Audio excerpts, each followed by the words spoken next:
In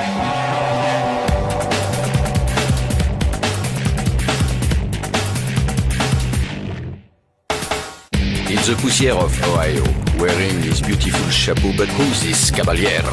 Bonjour à tous et bienvenue pour ce nouvel opus du podcast du jardin. Au menu aujourd'hui, un numéro un petit peu spécial qui sera une introduction aux 5 rapports de bataille qui vont suivre.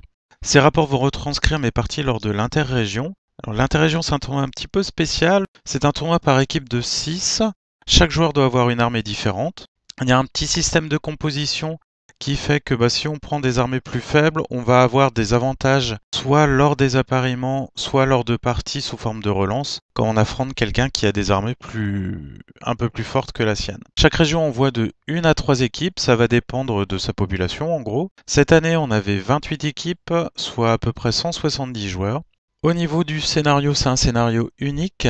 Il y a 3 conditions de victoire en fait qui vont se combiner à la fin. Comme dans le livre de règles, il y a les points de victoire. Plus on détruit d'unités adverses, plus on va remporter de points, sachant que là on va compter chaque figurine perdue. Si par exemple, dans une unité de 3 Vargeist, on tue un Vargeist, on va quand même empocher les points de ce Vargeist. Si on prend 2 points de vie sur ce Vargeist, on va empocher les points qui correspondent à ces 2 points de vie. En plus, on a un système de contrôle de 9e de table qui est calculé au tour 6.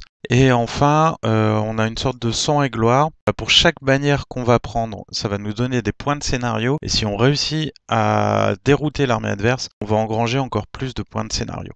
Mais la partie va pas s'arrêter. Au final, on fait le total des 6 joueurs de chaque équipe. L'équipe qui a remporté le plus de points de scénario remporte la ronde. Bon, il y a un petit système de match nul, mais en gros, c'est ça. Si jamais vous avez l'occasion de faire l'interrégion, je vous le recommande chaudement. Loin d'être un tournoi crochu, c'est vraiment un tournoi très sympathique. Ça permet de rencontrer les joueurs d'autres régions. Enfin, c'est vraiment un excellent moment. Je sais que nous, en Bretagne, on a amené 2 équipes. Il y avait à peu près la moitié des joueurs de chaque équipe, voire plus, qui n'avaient jamais fait l'interrégion, voire quasiment pas de tournoi. Ils ont vraiment adoré l'ambiance. C'est vraiment très convivial. Je sais que nous, par exemple, on offrait des bières locales à chacune des équipes qu'on rencontrait. Il y en a qui nous ont offert des calissons. On nous a même fait goûter des insectes. Vraiment très très bonne ambiance. L'organisation était très bonne cette année. Tout roulait vraiment. Bref, l'interrégion, c'est bon, mangez-en. Si vous en avez l'occasion, n'hésitez pas à y aller.